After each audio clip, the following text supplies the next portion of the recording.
pessoal, 26 de setembro, esse é o vídeo número 18 que eu tenho aqui na sequência, um bate-papo, uma entrevista minha com o Johnny Fidelis. Ele é o gestor do Porto Chibatão, me recebeu muito bem no dia 7 de setembro e gravamos esse vídeo com todas as perguntas que eu queria fazer e o que ele quis comentar sobre o Pier do Chibatão. Por que eu coloco no ar hoje? Bom, primeiro porque eu tive tempo só agora, desde o dia 7 de setembro, o Marcelo Freire foi muito gentil cedendo os créditos, a imagem, enfim, está aqui registrado o crédito dele para o vídeo. E esse bate-papo é revelador sobre a solução. E se não tivesse essa solução, não tinha trânsito de cargas para Manaus. Ainda bem que o Chibatão fez, a dragagem até agora não começou e temos apenas a promessa de dragagem que não sabemos se funcionará. É um vídeo interessante para registro histórico. Espero que vocês apreciem. Tchau. Primeira questão, primeira pergunta de todos. Vai operar de agora até quando? Professor, esse projeto, né, que foi implementado aí e divulgado via CIAN, ele tem como objetivo atender todo o período da estiagem, né? Então a gente entende que isso é até dezembro, mas se precisar, isso estende-se um pouco mais conforme a necessidade, entendeu? Da indústria e do comércio. Começa aliviando o peso? Começa aliviando o peso. Inicialmente já tem uma operação planejada, operação teste, para o dia 9, né, que é essa próxima segunda-feira, às 21 horas. O navio Logui Jacarandá, que é carga de cabotagem, já começa a fazer a primeira operação de alívio. Posteriormente, quando realmente lá tiver maior limitação na estrada do Madeira e Tabocal, os navios não vão conseguir mais passar, então a operação ela é completa, tanto de desembarque do navio para a balsa, quanto também o embarque, que são as cargas que estão oriundas de Manaus, que são da indústria. Então vai desembarcar, digamos, 300 contêineres para a balsa e a balsa sai na frente, o navio vai atrás e quebra de lote. Está resolvido já isso? Ontem, a Receita Federal está, na verdade, nesse pier flutuante desde ontem, então houveram vários alinhamentos e o que foi fechado em entendimento entre eles? Que o primeiro comboio, por exemplo, sair com 5 contêineres de um BL de 10, vai aguardar o segundo comboio sair para completar lote, presenciar a carga e presenciar a carga e haja liberação, entendeu? Sem quebra de lote, para realmente ali, facilitar a vida da indústria e do comércio. Então é como se fosse um lote de balsa e navio, como se fosse uma única embarcação, usando aqui a estação de transbordo de carga. Aqui é uma estação de transbordo. Exatamente, é isso que foi alinhado com a Receita Federal e eu acredito que eles vão fazer esse trabalho realmente voltado aí para minimizar esses impactos e problemas aí burocráticos para a indústria. Quantos contêineres por hora do navio para a balsa? O nosso planejamento ele tá previsto para operar com 3 guindastes pós-Panamax. A movimentação por guindaste são 10 movimentos por hora, no mínimo, né? Então a gente entende que são 30 movimentos por hora um navio operando com 3 guindastes. E aí essas balsas são quantas fazendo o carrossel? No total são 24 balsas fazendo o carrossel de Itacoatiara a Manaus e Manaus e Itacoatiara. A empresa é tudo solução de vocês ou são fornecedores, parceiros? Como é que vocês criaram essa solução? A gente, como estratégia, trazer esse pier flutuante, que é algo inovador para o mundo, é necessário muita energia e muitos processos a serem vencidos. Então, em função de que focar o mais importante, a gente desmembrou o projeto colocando a CNN como uma empresa que vai fazer essa logística da balsa, né? Que é realmente levar essa carga de Itacoatiara para Manaus e trazer carga de Manaus para Itacoatiara. O armador contrata a CNN ou contrata o Chibatão para uma operação total? Em função de custo e evitar bitributação, o armador contrata diretamente a CNN. Então, o armador contrata a CNN, o armador contrata o Chibatão para o transbordo ou o armador contrata só Manaus? Isso faz parte de um serviço do TUP em Manaus? A gente fechou um pacote, né, envolvendo a operação de transbordo do pier flutuante do Chibatão em Itacoatiara e a operação em si de recebimento da carga em Manaus. São coisas separadas, mas é um pacote. O que não se mistura é a operação da balsa. A balsa o armador contrata diretamente pelo armador. O fechamento entre CNN e armador. Tá, e no caso do comércio, da indústria que tem pequeno volume, alguém que está transportando um container, essa operação na prática é transparente. Ela contratou o armador para levar o container até Manaus para desembarcar no Porto Chibatão.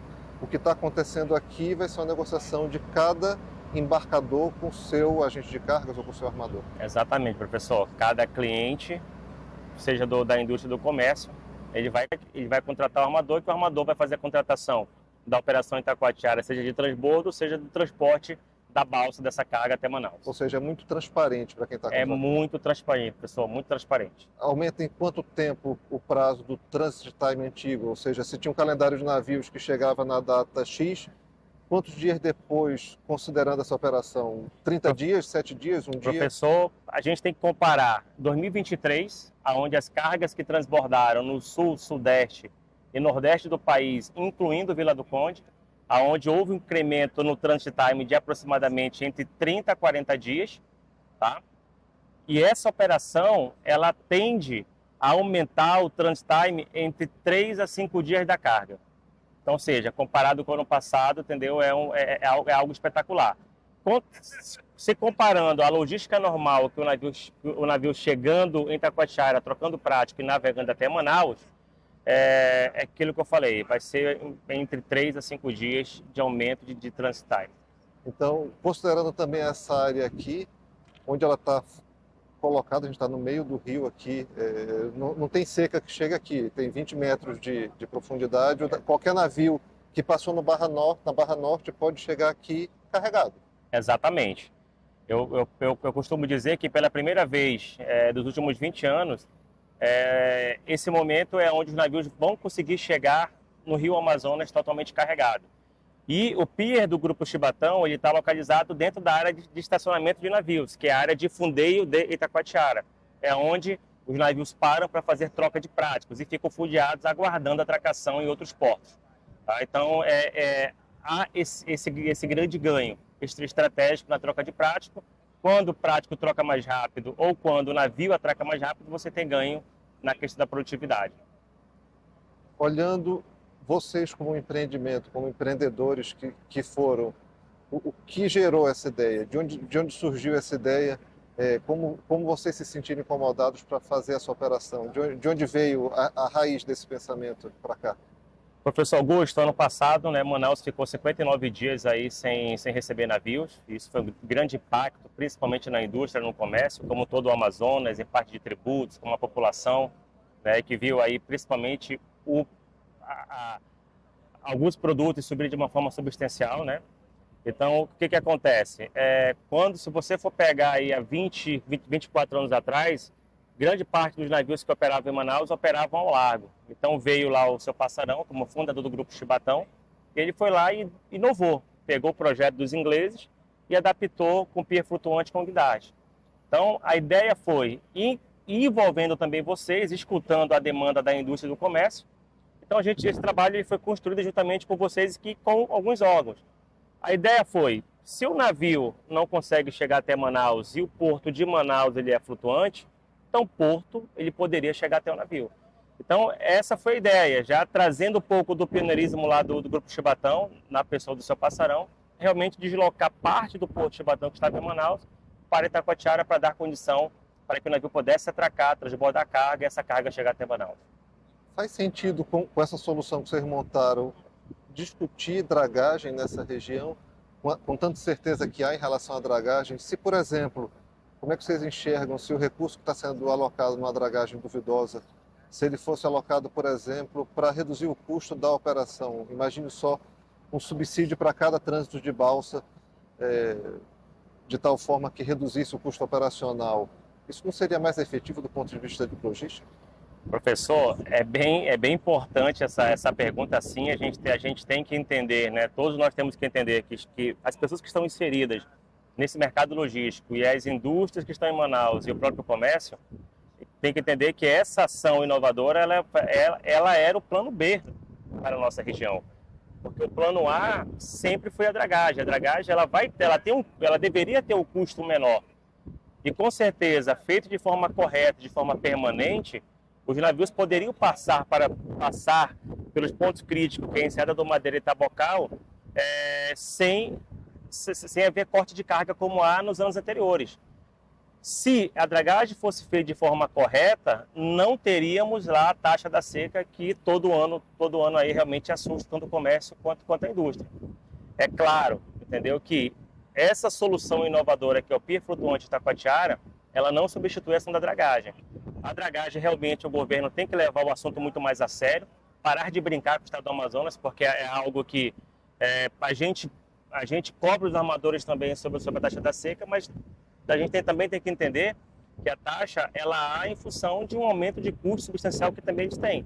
O navio ele passa a trazer menos carga nesse período onde o nível do rio está mais baixo.